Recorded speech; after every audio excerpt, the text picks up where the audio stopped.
Salam alaikum wa rahmatullah. Alors aujourd'hui, on va parler des apostats, des négateurs, des non-croyants aussi qui aiment débattre avec les musulmans sur l'islam, d'accord? On les voit beaucoup, très actifs sur les réseaux sociaux, entre autres sur TikTok, à faire des lives presque tous les jours. C'est incroyable, à parler de l'esclavage, du mariage du prophète avec Aïcha, blablabla, blablabla, enfin tout plein de débats qu'ils font avec des musulmans. Qu'en est-il déjà du fait, on va commencer par ça, de débattre avec ces gens-là, déjà en islam, et puis ensuite on va aussi parler du cas de Jacques le Fou, appelé aussi Jacques la Folle, et de Casus Lady, là, avec son voile maintenant, parce qu'elle se moque des musulmans et des musulmanes, en mettant un voile aussi carrément, d'accord? Donc on va parler d'eux, Inch'Allah Ta'ala, puisqu'ils sont très actifs. Mais il n'y a pas que, bien sûr, il y en a d'autres, ça fait des années et des années qu'on trouve des gens comme ça sur les réseaux sociaux, mais il y en a de plus en plus actuellement. Alors, tout d'abord, qu'en est-il de ce genre de débat? La première des choses qu'il faut comprendre, c'est que c'est une perte de temps. Voilà, c'est une perte de temps, c'est complètement futile. Qui va convaincre qui? Déjà, on n'est pas dans un débat intellectuel avec des gens de science. Eh oui. Donc, les Casus et les Jacques le Fou et tout le tralala, là, ils sont là, d'accord? Ils n'ont pas de savoir. Ils ont juste des bribes d'informations comme ça à l'écrit, sans connaissance plus profonde. Et ils ne veulent pas en entendre parler d'ailleurs, de la connaissance plus profonde. Ces gens-là ne sont pas des scientifiques. Quels sont les ouvrages qu'ils ont écrits? Quelles sont les thèses qu'ils ont produites à l'université? Il n'y a rien, voilà. C'est du vent, déjà. Et donc, c'est une perte de temps de débattre avec des gens qui sont complètement endoctrinés jusqu'à la moelle épinière. Ouais, jusqu'à la moelle épinière. Et puis nous aussi, ensuite, qui on est pour débattre? Bah oui, peut-être qu'on est aussi ignorant qu'eux pour débattre avec eux, quelque part. Et des fois, nous, on se dit, oui, mais moi, je vais défendre l'islam en débattant avec ces gens-là. Mon frère, Allah, il n'a pas besoin de toi pour défendre sa religion. Allah subhanahu wa ta'ala, qui est le créateur, n'a pas besoin de ses créatures pour protéger l'islam. Ça, c'est une réalité. Il y a des serviteurs d'Allah subhanahu wa ta'ala qui font très bien le travail. Il faut être à leur côté, les accompagner, les aider. Et on a nos savants, bien entendu, qui sont dans cette dynamique-là. Mais toi, t'es qui pour débattre? Subhanallah, pour protéger l'islam. Protège ton cœur de leurs attaques, de leur logique, parce qu'ils vont venir avec des logiques puissantes. Vous savez, 1 plus 1 égale 2, d'accord? Et non, c'est bien plus complexe que ça en réalité. D'accord? Donc il faut faire très très attention. Donc ensuite, il y a toujours ce problème des réseaux sociaux. C'est une maladie, les réseaux sociaux actuellement quand même, où tout le monde est savant finalement. N'importe qui vient avec des apparences musulmanes, parle un peu l'arabe, sort un hadith, un verset, avec une tête un peu renfrognée ou je ne sais pas quoi. Aujourd'hui, tout le monde est devenu savant et expert. C'est le monde des réseaux sociaux. D'ailleurs, on ne trouve pas que des débats religieux, mais des débats sur tous les thèmes imaginables, la guerre, je sais pas moi, Israël-Iran, on a des géopoliticiens maintenant de partout qui naissent et qui débattent. Donc tout ça, je veux dire, c'est n'importe quoi. Et j'ai remarqué que sur les réseaux sociaux, c'est devenu un lieu aussi propice pour les sectes. Toutes les sectes imaginables de l'islam, d'accord, même ceux qui disent que le Mahdi il est arrivé, pour vous dire, ils sont tous là en train de faire la promotion de leur idéologie, d'accord, de leur sectarisme, à vouloir endoctriner les gens et à insulter la foi de l'autre. Vous voyez, donc tout ça c'est pourri. Voilà, tout ça c'est pourri, pourri. C'est nul, ça n'a pas de sens. Ça n'a pas de sens.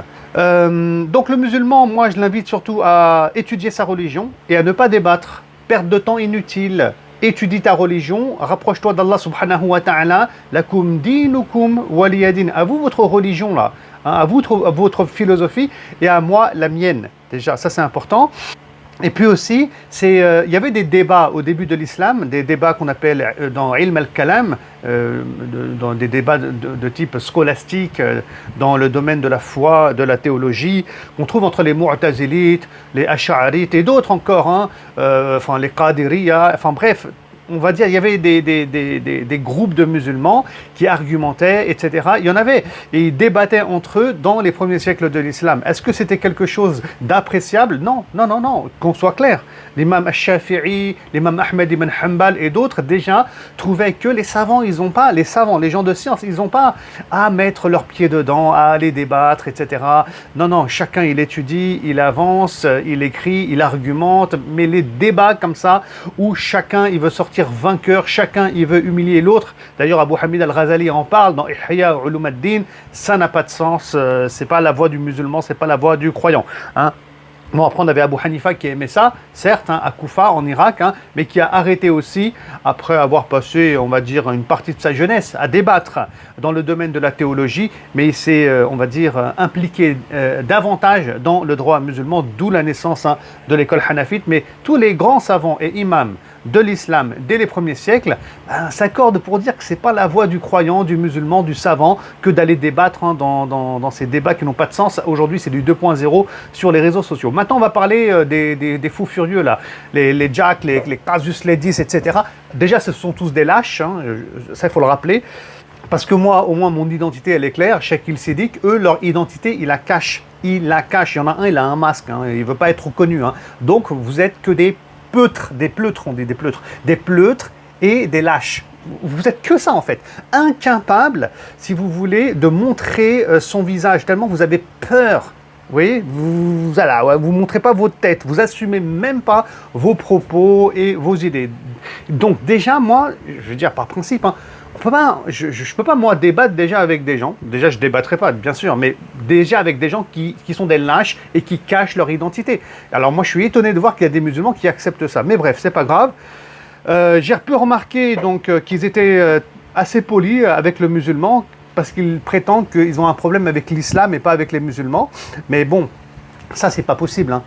Quand tu as un problème avec l'islam, tu as un problème avec les musulmans. Il faut arrêter ces bêtises. Ah non, c'est pareil, d'accord. Si tu détestes l'islam, celui qui porte les valeurs de l'islam, tu vas le détester automatiquement. Tu peux pas me dire non, c'est pas pareil. Et donc ils essaient de faire croire que non, ils respectent l'être humain, le musulman, le pauvre qui est victime, hein, et le reste c'est la religion, c'est ça qui est barbare. Mais des fois ils dérapent en fait, et quand ils dérapent ça se voit. Hein, ils essaient de se contrôler, mais on voit leur haine là, ça bave de partout, leur haine, et voilà. Elle passe même à travers l'écran. Vous voyez, des fois ça craque et ça lâche un petit pic et une petite attaque contre le musulman. Mais bref, ça aussi, bon ben écoutez, on le voit très bien. Leur but c'est quoi? Ça c'est intéressant, on dirait que c'est de sortir les gens de l'islam. Enfin c'est pas qu'on dirait, c'est clairement ça. Vous voyez, ils sont là, ils passent des heures et des heures et des heures à vouloir sortir les gens de leur religion. Non mais ça c'est incroyable mais vrai. Et là, moi ça m'interroge. Ça m'interpelle plutôt.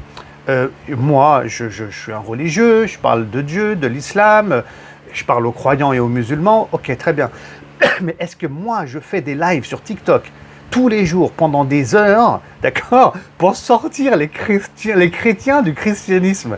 Mais jamais de la vie. Est-ce que je fais des lives tous les jours pour sortir les gens de leur religion? Non, mais c'est quoi ça? C'est pas possible. Non, moi, ce que je fais, c'est quoi? Je montre ma religion, je parle de ma religion, de mon livre qui est le Coran, du prophète Mohammed sallallahu alayhi wa sallam. Je fais le bien dans ce monde, en tout cas j'essaye, d'accord, pour que les gens adhèrent à l'islam, aiment Dieu et son messager, ou soient plus curieux, ou aillent vers la paix, vous voyez. Mais je ne vais pas m'attaquer aux religions et aux philosophies autour de moi, mais j'ai pas que ça à faire. J'ai pas que ça à faire. Et chacun ensuite est libre de croire ou de ne pas croire. Et donc, ça j'ai trouvé toujours bizarre, qu'ils aient cet objectif de sortir les gens de l'islam, et on ne peut pas débattre avec des gens comme ça qui ne cherchent absolument pas la vérité. Ah bah oui, parce que dans un soi-disant débat, déjà il faut qu'on soit tous honnêtes, il faut qu'on soit tous sincères, il faut qu'on cherche tous à accéder à la vérité. On veut chercher la vérité, mais ce n'est pas du tout le cas ici. Donc on a des gens qui détestent l'islam, qui attaquent, et leur seul but c'est de casser l'islam et de sortir les gens de l'islam. C'est pas objectif, c'est pas universitaire, donc c'est une perte de temps. Qu'est-ce qu'on va faire là-bas? Donc il y a des gens, ils y croient, ils y vont pour défendre l'islam, mais tu vas rien défendre du tout, tu vas te faire humilier et partir. Voilà ce qui va se passer. Hein, et puis ces gens-là, vous remarquerez, hein, jamais ils vont attaquer le christianisme, jamais ils vont attaquer le judaïsme. Voilà, c'est que l'islam, c'est un problème qu'ils ont avec l'islam, hein, c'est pas avec les autres religions. Ensuite, franchement, d'où ils ont le temps de faire toutes ces vidéos?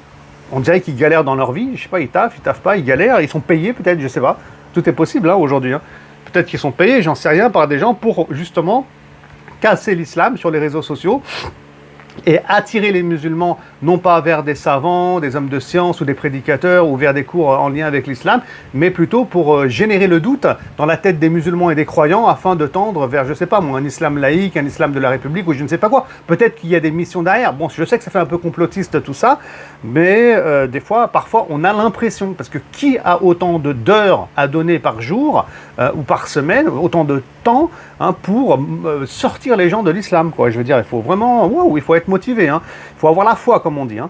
Très bien. Donc ensuite, d'autres remarques. Donc il y a toujours des gens. Alors il y a toujours eu des gens aussi qui ont attaqué l'islam, parmi les apostats, même chez les islamologues, avec une vision historico-critique. Il y a toujours eu cette volonté, si vous voulez, de faire croire que l'islam était une religion qui n'avait pas de sens et que le prophète Mohammed n'était pas un prophète, c'était un imposteur, donc ça a toujours existé. Mais aujourd'hui, voilà, il y a le fléau des réseaux sociaux et c'est d'autant plus compliqué. Ce qui est intéressant aussi, c'est qu'ils se mettent à plusieurs pour humilier le musulman qui débat. Alors ça, c'est une remarque importante. Des fois, ils se mettent à trois. T'as l'homme masqué, là, Zoro, tu vois, Jacques Lafolle, et l'autre, la hijabée, qui est Casus Ledis, je sais pas quoi. Je reprends Bassem, là. La hijabée. Et, bon, bref. La référence. Donc, bon, et ils se mettent à plusieurs comme ça. Tu vas faire quoi? Tu viens, l'autre il se moque de toi, l'autre il t'envoie un pic, l'autre il t'interroge. Donc par contre, ils sont très bons dans l'ordre, dans tout ce qui est logique et rationalité. Ils vont pas arrêter de couper la parole, ils te laissent pas parler. Donc le but est de t'humilier, de t'énerver, de générer des doutes en toi carrément. Oui, et puis alors leurs références aussi par rapport à l'islam, des fois elles sont complètement claquées et tordues. Les chroniques de Tabari, tu vois, et déjà ils savent même pas prononcer le ta, le qaf, les lettres arabes, ils sont là. Alors Tabari, les chroniques de Tabari, oh bah dis donc votre prophète il est comme ça, vous voyez.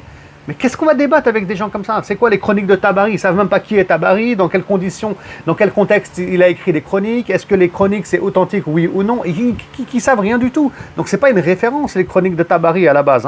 Enfin bref, on ne va pas rentrer dans ces sujets-là. Et donc là, ils se mettent à plusieurs très très agressifs et du coup, bah, c'est sûr qu'ils vont sortir gagnants. Donc après, ils vont couper ces vidéos, ils vont les partager sur les réseaux sociaux, quitte à mettre un billet et finalement, ils sortiront toujours gagnants. Donc c'est un piège en fait. Ça n'a pas de sens d'aller dedans. Il ne faut jamais confondre les débats scientifiques avec des intellectuels et des savants et des débats avec ces gens qui sont complètement pervers et tordus et à côté de la plaque et qui veulent que le mal pour l'humanité et pour les musulmans. Bon, au moins les choses sont claires. Il ne faut vraiment pas confondre. Alors ce qui est drôle, ils font croire qu'ils sont objectifs, eux. Nous on ne l'est pas, mais eux ils le sont. Donc ça c'est un classique. L'objectivité n'existe pas. On parle tous d'un endroit. On parle tous, oui moi je parle en tant que croyant. Et oui je parle d'un endroit. L'objectivité, on l'étudie bien à l'université, n'existe pas. Donc eux, ils sont pas objectifs. Ce sont des gens qui détestent Dieu, qui détestent l'islam, et c'est à partir de là qu'ils vont regarder les textes, comprendre l'islam. C'est comme ça qu'ils vont regarder le droit musulman. C'est sous ce prisme-là, le prisme de la haine. Vous voyez? Eh oui. Donc ça, c'est... On est objectif. Ah ouais, bah oui. Déjà, vous êtes des menteurs, parce que ça n'existe pas. Déjà, pour commencer. On va partir de ce principe.